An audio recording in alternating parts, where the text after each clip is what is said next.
ఈరోజు స్వచ్ఛాంధ్ర స్వర్ణాంధ్ర కార్యక్రమంలో భాగంగా ఈరోజు గిద్దలూరు పట్టణంలో ఏదైతే ఈ వేస్ట్ ఉందో వాటిని ఇవాళ ప్రొక్యూర్ చేసేటువంటి కార్యక్రమాన్ని చేపట్టడం జరిగింది.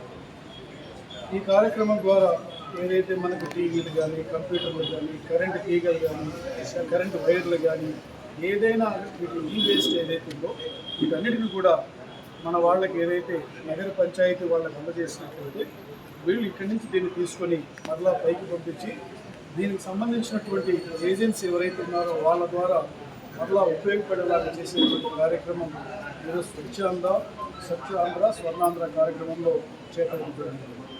ఈరోజు గౌరవ ముఖ్యమంత్రి గారు నారా చంద్రబాబు నాయుడు గారు వినుకొండలో కూడా ఈ కార్యక్రమంలో పార్టిసిపేట్ చేస్తూ ఉన్నారు. దీని ద్వారా నేను గిద్దలూరు పట్టణ వాసులకు అందరికీ కూడా, నియోజకవర్గ ప్రజలందరికీ కూడా నేను విజ్ఞప్తి చేస్తున్నటువంటిది ఏంటంటే, మీరు పరిసరాలను పరిశుభ్రంగా ఉంచుకుందాం, ప్లాస్టిక్ రహిత మన గిద్దలూరుగా మనం తయారు చేసుకున్నాం, పర్యావరణాన్ని మనం రక్షించుకున్నాం, పర్యావరణానికి హాని కలిగించే దేనిని కూడా మనం ప్రోత్సహించకుండా ఉందామనేటువంటిది ఈ సందర్భంగా నేను తెలియజేస్తూ ఉన్నాను. ఇదే కాకుండా నిన్నటికి ప్రవేశపెట్టినటువంటి బడ్జెట్లో మనకి మన యొక్క ప్రజల ఆకాంక్ష అయినటువంటి పశ్చిమ ప్రకాశానికి మార్కాపురం కేంద్రంగా మనం జిల్లాను ఏర్పాటు మనకి గౌరవ ముఖ్యమంత్రి గారు ఈ ప్రాంత ప్రజల ఆకాంక్షను గుర్తించి మార్కాపురం కేంద్రంగా జిల్లాను ఇచ్చారు. అయితే ఇది ఈ ప్రాంతంలో జిల్లాని మనకు ఇవ్వడంతో పాటు ఈ ప్రాంతంలో వ్యవసాయ ఆధారిత ప్రాంతం, 65% మంది ప్రజలు వ్యవసాయం మీద ఆధారపడి జీవించేటువంటి రైతాంగం ఉన్నారు.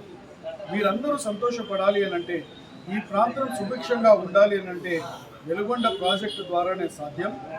ఈ పశ్చిమ ప్రకాశం వాసుల జీవనాడైనటువంటి వెలుగొండ ప్రాజెక్టుకి మన యొక్క ఎన్డీఏ కూటమి ప్రభుత్వం వచ్చిన తర్వాత గౌరవ ముఖ్యమంత్రి చంద్రబాబు నాయుడు గారు కిందటి సంవత్సరం బడ్జెట్ అలొకేషన్లో మనకు బాగా పెట్టారు. ఈ సంవత్సరం కూడా మనకు బడ్జెట్ అలొకేషన్లో 488 కోట్ల రూపాయలు పెట్టారు. ఇదే కాకుండా పూర్వోదయ స్కీమ్లో 2000 చిల్లర కోట్ల వరకు కూడా దీనికి ఇచ్చేదానికోసం ముఖ్యమంత్రి గారు వారి సంసిద్ధతలు వ్యక్తం చేశారు. ఈ మాటలు చెప్పడం వెనక ఉన్నటువంటి ఆంతర్యం ఏమిటంటే, ఈ ప్రాజెక్టుని కంప్లీట్ చేయాలనే చిత్తశుద్ధి రాష్ట్ర ప్రభుత్వానికి, గౌరవ ముఖ్యమంత్రి నారా చంద్రబాబు నాయుడు గారికి, అలాగే మా నీటిపారుదల శాఖ మంత్రులైనటువంటి రామానాయుడు గారు ఒక కృతనిశ్చయంతో ఉన్నారు. నాకు తెలిసినంత మటుకు రాబో సంవత్సర కాలంలో ఈ ప్రాజెక్టుని మనం కంప్లీట్ చేసి రైతాంగానికి సాగునీరు అందించేటువంటి లక్ష్యంతో మన ప్రభుత్వం ముందుకు పోతుందని తెలియజేస్తూ, ఏది ఏమైనా కూడా ఈ స్వచ్ఛాంధ్ర స్వర్ణాంధ్ర కార్యక్రమం ద్వారా మరలా విజ్ఞప్తి చేస్తున్నాను, పరిసరాలను పరిశుభ్రంగా ఉంచుకుందాం, ప్లాస్టిక్ రహిత గిద్దలూరుగా మనం ముందుకు తీసుకుపోదామని తెలియజేస్తూ నేను సెలవు తీసుకుంటా ఉన్నాను.